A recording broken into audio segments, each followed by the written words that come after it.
Hi, in front of me is Samsung Galaxy A42 and today I would like to show you how you can turn on or off this device location.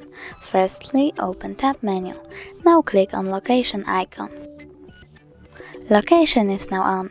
You can turn it off the same way. You can also go back, tap on settings, scroll down and click on the location over here.